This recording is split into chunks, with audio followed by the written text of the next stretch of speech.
So today, class, welcome to lesson 2.3, the creative process. So the creative thinking is one of the useful skills, no, that you can possess, and nearly all great ideas follows a creative process. So naay process nga gisundan ni siya. And this lesson will explain how this process works. So as an overview, the creative process is the evolution of an idea into its final form through a progression of thoughts and actions. So, wait lang, kay na. Ayan. So, according to Merriam-Webster, creativity is the ability to create, no? It is the ability to make new things or think of new ideas. Then, according to Abraham Maslow, ang levels of creativity, na ay levels of creativity. So, ang first level is the primary creativity. So, ang primary creativity, mauni siya ang creativity where new and fundamental ideas arises. So, ang secondary creativity, diri pod ma-develop ang already existing ideas. Kumbaga, naanay gigikanan nga existing idea and then another idea is arising from it. So, ang secondary creativity daw is higher kay mas advanced naman siya kay gikan naman ang idea from primary idea or primary creativity. So, integrated creativity na pod class, mo na siya ang level of creativity which brings great achievement in all fields like business, arts, and literature. So, sa integrated creativity, this combines elements from primary and secondary creativity. So, that's according to Abraham Maslow. And then, according pod kay Margaret Buden, or Margaret Ann Buden ang iyang name class. Researcher siya and professor sa cognitive science in University of Sussex. So her works embraces the field of artificial intelligence, psychology, philosophy, cognitive, and computer science. So according to Margaret Buden, ang creativity is a fundamental feature of our intelligence and can be learned by systematic process and methods. So according to her, naapoy ang creativity, naapod siya'y klase, no? Creativity as fundamental feature of our intelligence. First is combinatorial creativity class. Si combinatorial creativity, this is known ideas or this is where known ideas are combined in new, unfamiliar, and different ways to form new ideas and concepts. So class, diri sa combinatorial creativity, inyo lang timan-an na anay existing good nga idea and then gi-combine to form another thing or to form an innovation. So example, knowing how to process or powdered ginger, powdered turmeric. If kahibaw ka mo process, kahibaw ka sa technology of how to make powdered ginger, ang imong buhaton or usa ka entrepreneur, pwede siya muhimo og different classes nga mga tea like 3-in-1 turmeric tea nga ang uban is turmeric or ang duwaw, if familiar mo sa duwaw, mao na siyang turmeric class. Bago na siya karon sa study nga taas ang iyang anti-inflammatory and with antibiotic properties si turmeric. So, if kahibaw ka how to make powdered turmeric, so ang combinatorial creativity, it's just like combination of technologies. So, usa ka entrepreneur, naghimo siya 3-in-1. Ang iyang powder turmeric, si lemongrass, o si ginger tea. So, nakaproduce siya usa ka product. No? So, it's simply combining existing ideas. So, mo na atong timan-an sa combinatorial creativity. So, for exploratory creativity class, ang ato pong timan-an is that exploratory creativity is when new ideas are generated by exploring structure concepts which already exist. So, this creativity is within certain domain, no? Creativity will greatly contribute by improving or refining the existing structure. Example class is the manufacturing of vacuum fried jackfruit. Sige. So, di ba, you have tried fried products. So, before, there's no such thing as fried jackfruit class, di ba? So, familiar mo og vacuum fried jackfruit class? Kinsay familiar og vacuum fried jackfruit? Okay, na ay familiar. So, class, sa una, ang norm is only frying. Or sa jackfruit class, ang norm is only dehydrated, di ba, nga mga fruits or tropical fruits. Ang uso sa una is kanang dehydrated ra nga mga fruits. But karon, nanatay vacuum fried. And if ang ato pong hunahunaon is frying alone, ang frying class sa una is ang atong normal nga frying procedure is just ato lang lubog sa mantika, no? Ang usa ka product or ano ba na siya? Unsa tawag ana? Karne. But frying vegetables or fruits, it's not a normal thing to do. So, exploratory. When you say exploration, concepts already exist and you are refining or improving the existing structure. So, nga nang example na ako si vacuum fried class. Kaysa una, before ka magpakagumkom og usa ka butang, ni diba og kanang mantika og taas nga temperature. However, in a concept class na atay concept nga og taas ang pressure, no need nga maabot ang more or taas pa nga temperature and makuha na nimo ang kagumkom, no, sa product, ang pagkakagumkom sa product or ang crispiness sa product. If that is so, atong ma-preserve ang nutrients. That's why nauso si vacuum fried jackfruit. So, number 1 na nga product sa bye-bye class. If wa mo ka familiar, mo ari mo bye-bye. So, tanawa na ninyo sa mga pasalubong center. Natay pasalubong center sa Visca, na apod sa Kugon, no? Padung Visca, makita na ninyo nga mga pasalubong center. So, usa na siya sa apil na siya sa 1 town, 1 product ang sa bye-bye, ang vacuum fried. So, ato na siyang gi-feature ang ato ang jackfruit. So, ang nahitabo kang jackfruit, gi-fry siya sa taas ang pressure. So, dili kayo init. Kay taas man ang so nikagumkom na siya and na-retain ang freshness, ang naging crispy pa siya, na-retain ang nutrients, and it's a new product, no? And dili lang kana, but they have also explored vacuum frying ang root crops just like kamote and other vegetables like squash. Yan. So, that's exploratory creativity. Exploring an existing structure or existing concept. Next class is, according to Margaret Buden, another type of creativity is the transformational creativity. When we say transformational creativity class, this is the deepest kind, no, of creativity, where new ideas emerge by changing the structured concept. In short, imo gi-change, there is a shift. There is a change in the concept or naay gi-ana sa norm. So, in this type of creativity, it means there is change. All the unconventional structure will be broken in this type of creativity. Example, from snail mail to fax to email or digital mails. Sa una, before ka makasuwat og letters, kinahanglan pa, before madawat ang letters, months pa. I remember sa una na ako'y kanang murag idol sa una, singer abroad. Nagsuwat ko diya, nagpadako niya card, and then after 4 months, nalipay ko kay ni, reply back siya, og nagpadapod siya card na ako. No, so I just wonder, unsa kadaghan ang iyang madawat nga mga cards or like mails, and then natagaan ko niya time nga mo reply siya. However, sobrang tagal, no, bago nila matanggap or dugay ang process.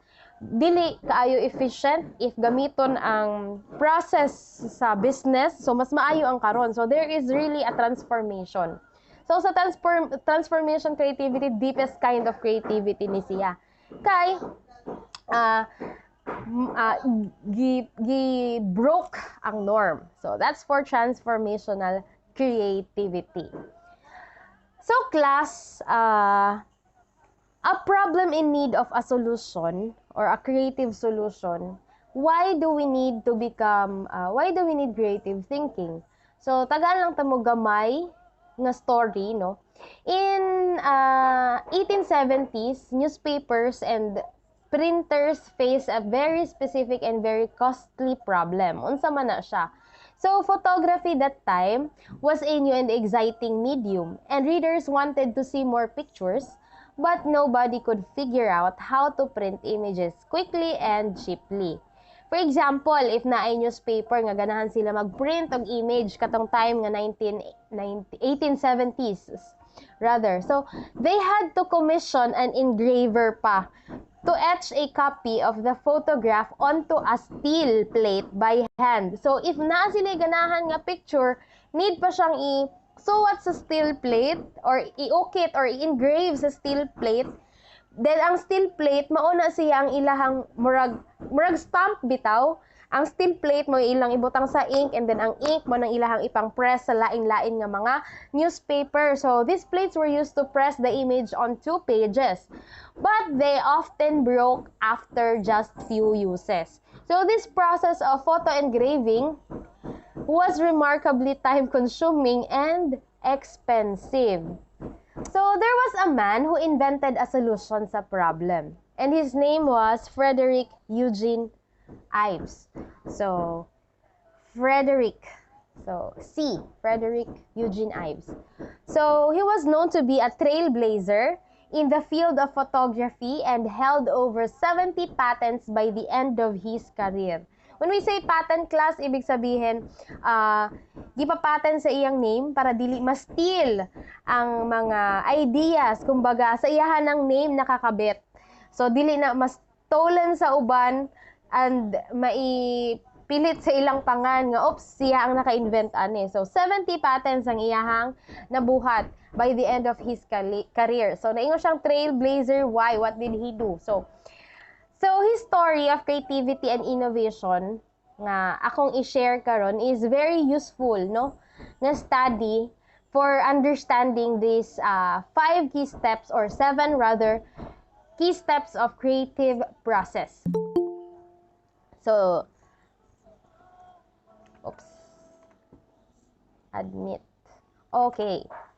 So, Ives got his start as a printer apprentice in Ithaca, New York. So after 2 years of learning the ins and out of printing process, he began managing the photographic laboratory at nearby Cornell University.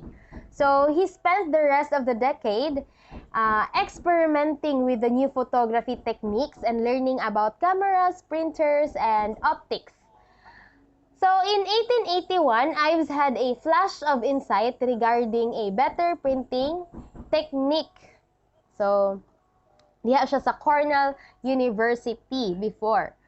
So, unsa man nga technique? Mo na siyang gitawag nga halftone printing. So, sabi niya, while operating my photostereotype process in Ithaca, I studied the problem of halftone process. Then, sabi niya, I went to bed one night in a state of brain fog over the problem. Naghuna-huna siya and murag malabo pa ba. And the instant, paggising niya, I woke in the morning and saw before me, apparently projected on the ceiling, the completely worked out process and equipment in operation. So, matinga mo ba? In generating ideas, na-jay time nga ka na bang after you rest and then you woke up, or after you rest and then you don't think about the problem, na kay makalitan og hunahuna nga solution. So, let's name that process later, no? But that's how he got the idea. Natulog siya, and then he forgot about the problem, and then until he woke up, suddenly, ting, merong idea na lumabas sa isip niya. So, Ives quickly translated his vision into reality and patented his printing approach in 1881. Mo na siyang halftone printing. So, he spent the remainder of the decade improving upon it. So, by 1885 class, he had developed a simplified process that delivered even better results.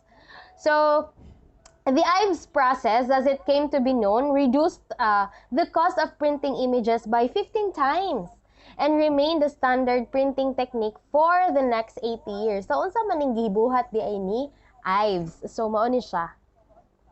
Ayan. So, halftone printing. Simple ra kaayo, no? So, this is the printing process developed by Eugene. It is called halftone printing. So, this is a process of breaking a photograph down into a series of tiny dots. So, instead of colored, the black and white, and then break siya into tiny dots. So, the image looks like a collection of dots up close, but when viewed from a normal distance, the dots blend together to create a picture with varying shades of gray. So, ayan siya. Sa closer look, ayan yung dots. Pero pag naka-zoom out, makikita mo yung shades of gray. So, makikita mo yung picture. So, what do you see, class? Unsa inyong makitaan sa picture? Can you see a dog?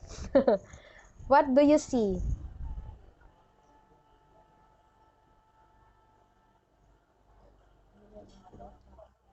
Bus? Okay. Unsa drum?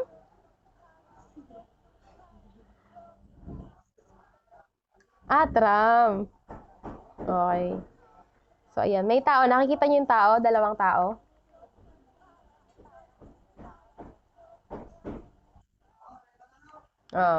Ayun. May dalawang tao sa gilid. Alright. So, now let's discuss what lesson can we learn from Ives about the creative process. So, ang atong mga topic is the creative process, how he derived a solution. So, the creative process is the solution of an idea into its final form through a progression of thoughts and actions. So, the creative process involves critical thinking, of course, and problem-solving skills.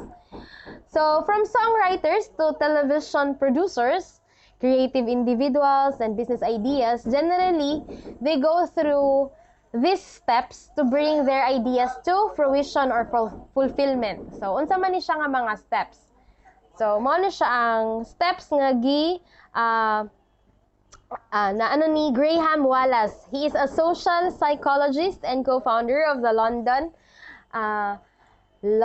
School of Economics, who first articulated and outlined the primary stages of the creative process in 1926 book on creativity called The Art of Thought. So, unsa man ni siya nga process, class? So, mo na siya ang 7 creative process or 7 stages of creative process. So, while all creative people apply unique methods and thought processes to their work, naay mga stages, these are the stages which most creators subconsciously follow while pursuing their creative endeavors. So, each flow logically onto the next phase of process. So, as you embark on your own creative process, so unleash your mind and let your ideas grow through these 7 stages of creativity. So, first, class, is the preparation stage. Ayan. So, sa preparation stage, class, mo ning gitawag, or this is also known as getting the mind ready for creative thinking. Okay. So, mo na siya ang time nga ang imong mind ready na for creativity and investigation. So, sa preparation stage, it's a matter of making your mind ready. There are informations, there are ideas that coming onto you. However, you are not yet doing investigation. Sa investigation stage, mo ni ang stage wherein you create new ideas and concepts sa particular field, and an individual must study the problem and understand its basic components. So this is when you gather materials and conduct research that could spark an interesting idea.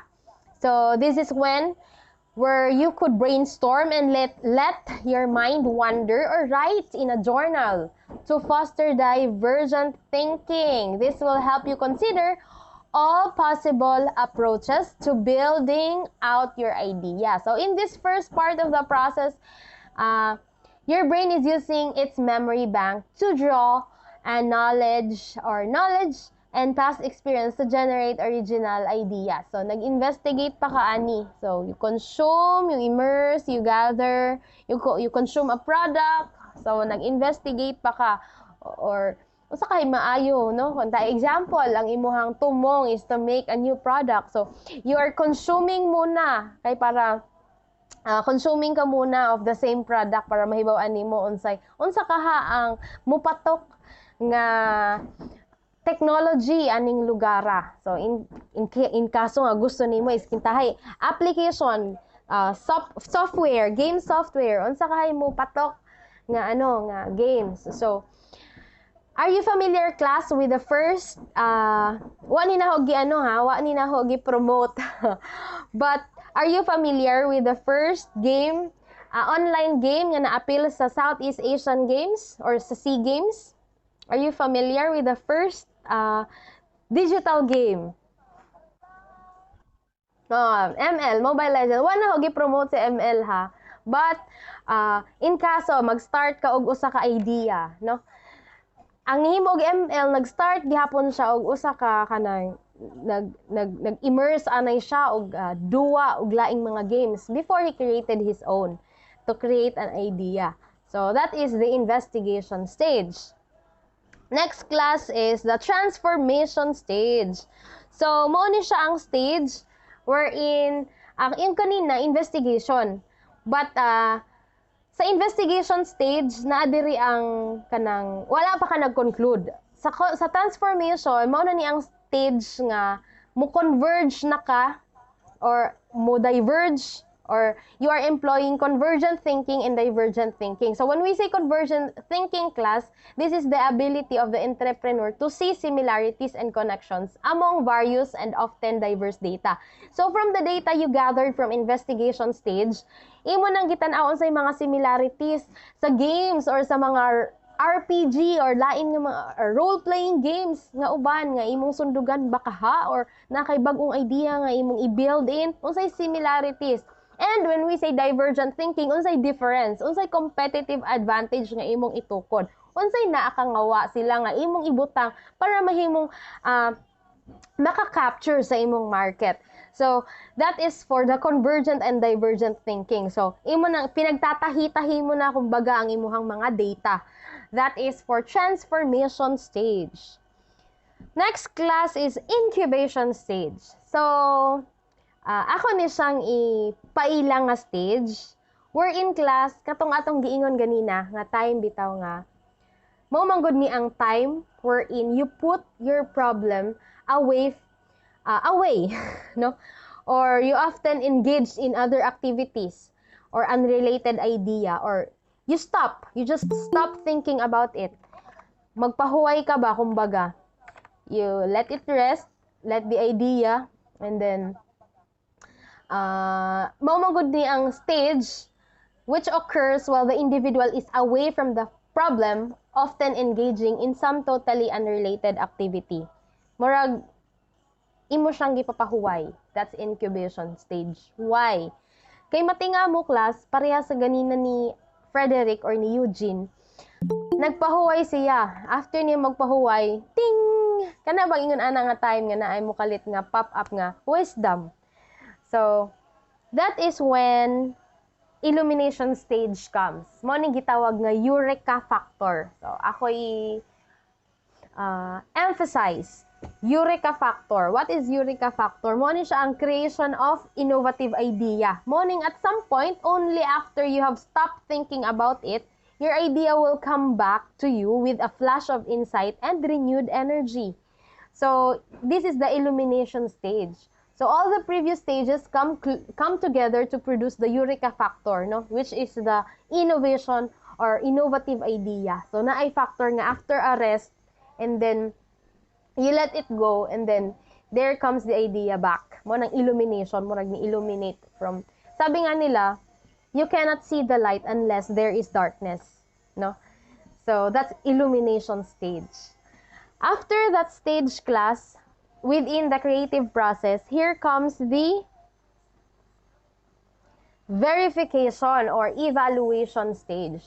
So, for any idea to succeed, class, you must release it out into the world, submit it to criticism, and adapt it as needed. Kumbaga sa games pa, application games, tan-awon if na yung mga bugs, no?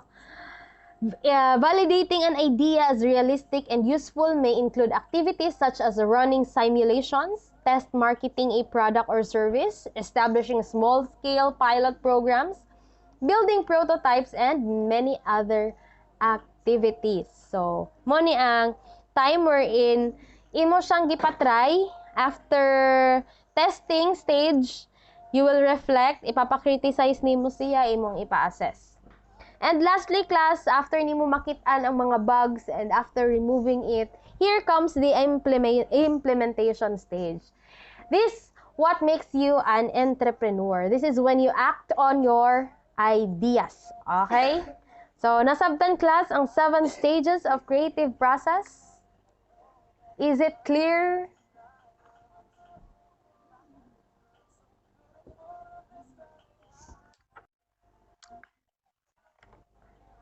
Okay, ayan. So, what are the techniques, class, for improving this creative process? So, natay duha lang ka technique nga ipakita ninyo. So, actually, daghan may techniques. Apil ang sa pag-improve sa creative process, discover your mga skills, discover your, ansay tawag na, discover your passion, ayan. But, mainly, usa ka, or duha ka tip para sa, maapil naman good nimo ang pag-assess sa imong passion og skills. When you brainstorm, and when you do these tools, no? First is brainstorming. Unsa man ning brainstorming? Si brainstorming is a method, no? Method design sa nga gamit sa mga teams used to generate ideas to solve clearly defined design problems, or a method of generating ideas and sharing knowledge to solve a particular commercial or technical problem, in which participants are encouraged to think without interruption. In short, brainstorm from the root word brain ug storm. Magsige kag huna-huna unsay maayong buhaton. Unsay mga possible nga mahitabo, unsay possible nimo nga sudlan, unsay possible nga mga factors nga maka-affect sa usa ka concept. Next, class, is the mind mapping. When we say mind mapping, this is a graphical technique that encourages thinking on both sides of the brain. So, the left side, unsa gali tong sides of the brain, class? Mahinumduman pa ninyo from the previous lesson? Duha ra may side sa brain, class. Ang left og right side. So, when we say right side, it's more on creative thinking. When we say left side, it's more on logical thinking. Ayan. So, it's a graphical technique that encourages thinking on both sides of the brain. So, murag unsa tong wa ko kadungog sa nag-open ang mic. Murag naa sa sud sa drum. Okay. Sa mind mapping, class, this is you visually displays relationship among ideas and improves the ability to see a problem from many sides. Kumbaga, makita nimo ang relationship between ideas, kay nagbuhat man ka og kanang concept map, or naghimo ka og kanang structure. Kumbaga, usa ka panan-aw, makita na nimo og unsa ba na siya, no? Unsa na siya nga object, so makita nimo ang relationship, mas paspas nimo ma-digest sa mind map. So, let's see ang mind map, no? Mo ni siyang example sa mind map. Ayan. So, mind map are graphical representation of information that convey relationship between individual ideas and concepts. So, sa mind map, mag-start ka o kanang butang sa tunga sa imong papel, pwede wang i-drawing ba na nimo, And then, kinsa ingon ana class, for you to create an idea, kana bang feeling I need pen and paper. And then suwat ka. You need pen and paper to plan. It's also the same in creating a business venture or a business idea or any idea. Before you start it up, mas mayo mo kag pen and paper, and then you think all over about it. What are the possible things that could be hindering your success? What could be the things that could be contributing to your success? So, first, magbuhat ka og mind map, imo ibutang kintahay, business venture nimo kintahay sudlan is kintahay retailing niya, imo ibutang sa tunga. What are the possible factors nga maka-affect ana? Asa ka mukuhag capital? Kinsa imong target market? Unsa imong competitive advantage? So, in this case, iyang gitan-aw unsa imong mga plano, goals? What are your creative ideas? How about how to become productive? What are your possible factors nga possible nga unsa imong mga contingency plans in cases nga naay mga activities? When we say contingency, unsa imong mga plano in case nga naay mga unfortunate or fortuitous events nga moabot or naay mga unexpected events nga moabot class? Collaboration, whom are the people or the agencies do you think you can tap, no? Benefits, no? What are the things that you are expecting from your plan, or from your plan unsa imuhang end goal? So that is an example of a mind map. So what are how to make a mind map? Yan. So first, we start by writing down or sketching a picture symbolizing the problem or area of focus in the center of a blank page. So you write the idea, or you draw if you can draw. So as much as possible, mas short the better, no? Kanang usa lang nimo makakita na ka sa relationship sa imuhang mga factors nga gipang identify or sa mga elements. Then secondly, we work as quickly as possible and write down every idea that comes into your mind for 20 minutes at least, connecting each to the central picture or words with a line. Next is, don't try to force creativity. So, dapat practical, realistic gihapon. So, just let the ideas flow. And lastly, class, after a brief rest, begin to integrate the ideas into a mind map. So, why again do we need a brief rest? Because what does that, or what factor is that we are expecting, class? Unsa to nga factor? Why do we need to rest? Because of eureka factor. Mo na siyang after resting your brain, after resting your mind, here comes illumination. So, ayan. That's the process of mind mapping. Alright, so to proceed, class, what are the tips for brainstorming? Ayan. So, ug mag-brainstorm gani mo, make sure that you keep a small group. So, you don't brainstorm alone. Kay, lahi man na, sabi nga nila, more, mas daghay ideas, mas daghan kay makit-an nga mga possible nga loops and holes and gaps. And mas daghan mo makapag-suggest. The bigger, the better. So, keep a relevant small group. When we say relevant, kanang relevant, dili ka magpatahag pangutana, kanang reliable nga group. Next is make the group as diverse as possible. This is to avoid biases. When we say bias, ibig sabihin, dapat diverse ang group, dili usa ang inyuhang tanan mo positive musud og ingon ani nga business venture. Pero wala mo nakakuha og lain nga mga possibilities why other people do not want that kind of venture. So, make it diverse as possible para dili bias ang inyong mga ideas. So, do aerobic exercise before the session. Aerobic. So, gitagaan gihapon mo og time to say tawag na time to mingle.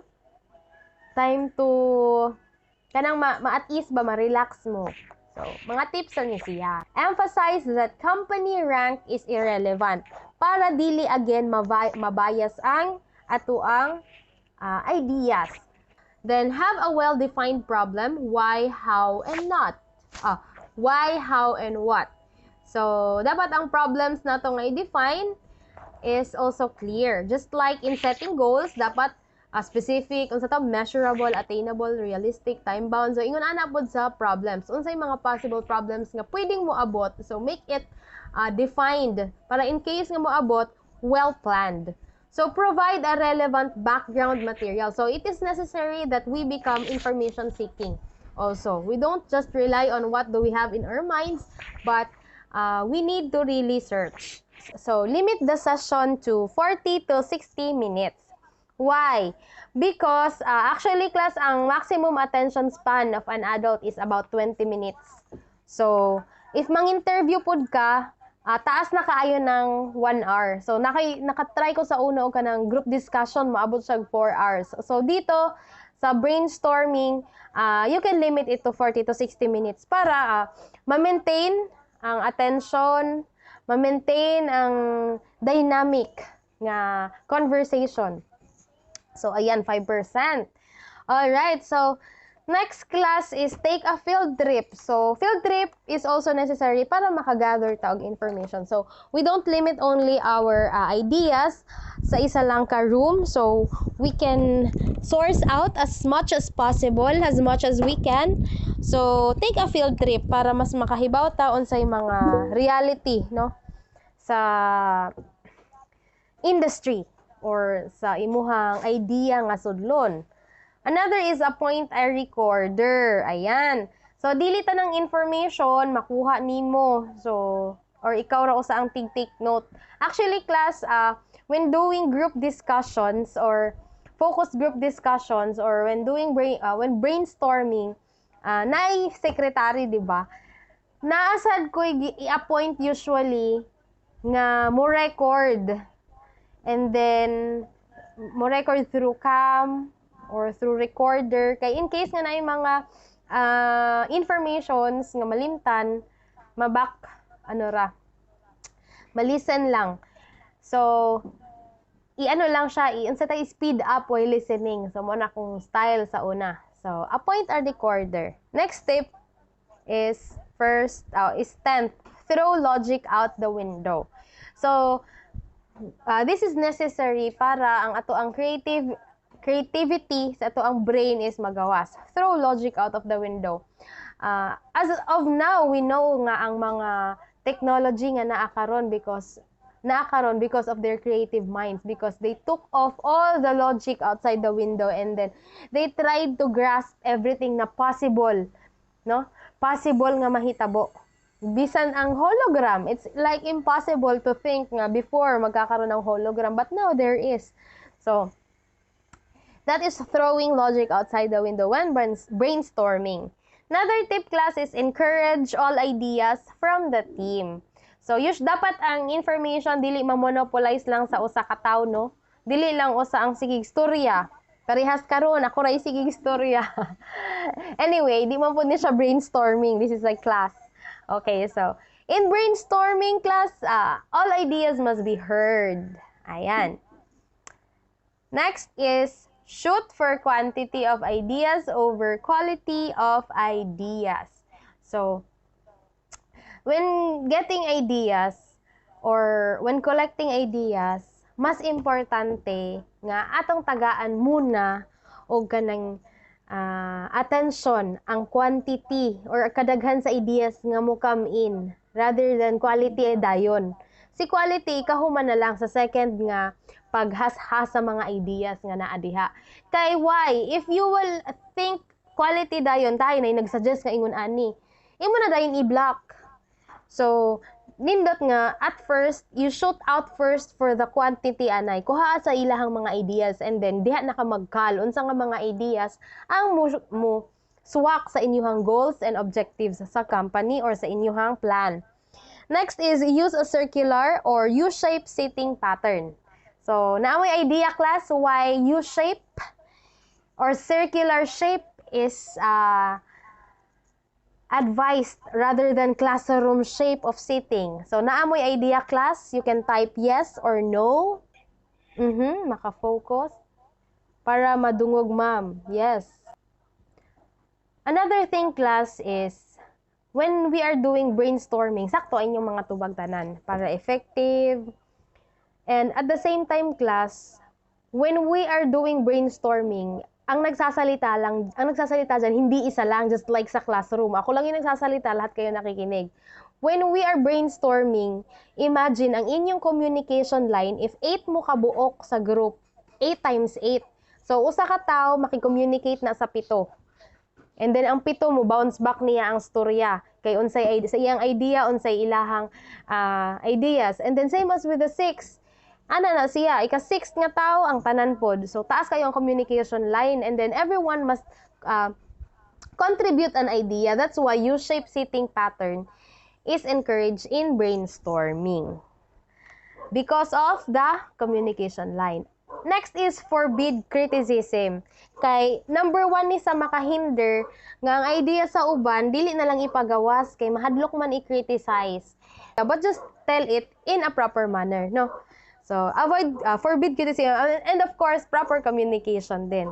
So, ganyan sa, forbid ang criticism and then encourage the idea of hitchhiking. Kanang, sabay-sabay lang, no? Kini, hintahay, nakoy idea, anja, mapuno siya, and then, mapuno na po siya. So, ma-build up ang atoang mga ideas, and then, we could come up into a better idea. So, sabi nga nila, 2 is better than 1. And then, another is dare to imagine the unreasonable. So, again, unsa ang mga impossible, ayaw i-close ang inyuhang mind. So, we can go on for more, we can dream for more, we can expand our limitations, no? Next class is dare to imagine unreasonable. Okay. As a summary, ang ato ang mga gitackle first is that the creative process is the evolution of an idea into its final form through progression of thoughts and action. So, ang creative process daw develops an idea from thoughts hangtod mahimo siyang final form, which is possible nga action or products or services or venture. Wherein creativity is the ability to create. The ability to make things new or to make new things or think of new ideas. Ayan. Then, we have also discussed about the levels of creativity by Abraham Maslow. So, we have primary creativity, secondary creativity. Secondary, ito yung creativity na nagnigikan sa primary. So, this is more advanced.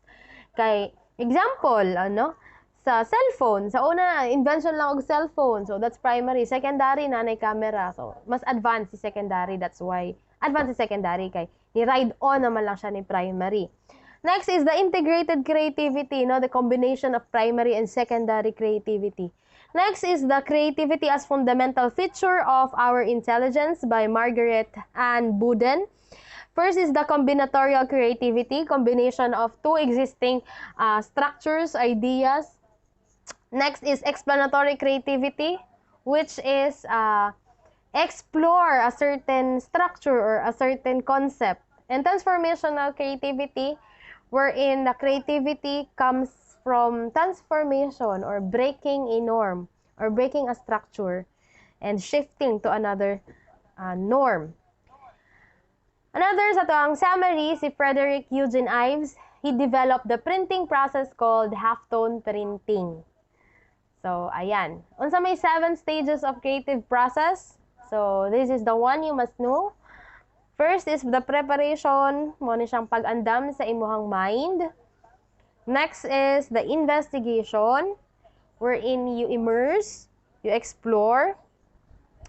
Next is the transformation, wherein you create similarities and differences, or you determine the similarities and differences between the concepts. Incubation, the time wherein you rest. And of course, the illumination, wherein you experience the eureka factor. So, mo ni mo illuminate na ting mo ni ang idea. Okay, and the verification stage, this is the stage wherein your idea is tested. And lastly, the implementation stage wherein you work and you apply after taking off all the bugs from your processing or from your process or from the ideas. So, to improve the creative process, we could brainstorm and mind map or do mind mapping. So, that's all for this lesson, class. And for our learning assessment 2.3, it's 15 points, modified true or false. Sa test A o test B, ang essay. So, for our long quiz, which will be on, today is 22 class, no? So, I think that will be 29. Okay, next meeting is 2.4 and then sa 29 is long quiz. So, please make sure nga everybody will attend because we will do it synchronously. If others cannot attend, so please secure a copy of your proof, no, why you're not able to attend, kay lisod maghimog another type of exam, another set of exam, or another set of quiz because kay dili mo kasunod. This is to avoid dishonesty, pero we are taught to be honest or to employ academic honesty from the start, no? So, this is for us naman pod. Ato na siya i-time. So, naaray time kutob ang ato ang exam. So, ay mo ka baka. Pagtuon lang. And, if you have questions and concerns, message me if na mo'y mga pangutana, no? That will be all for today and for our deadlines. Just refer to this one. I already uploaded the PowerPoint presentation in the Google Classroom. So, thank you so much and have a nice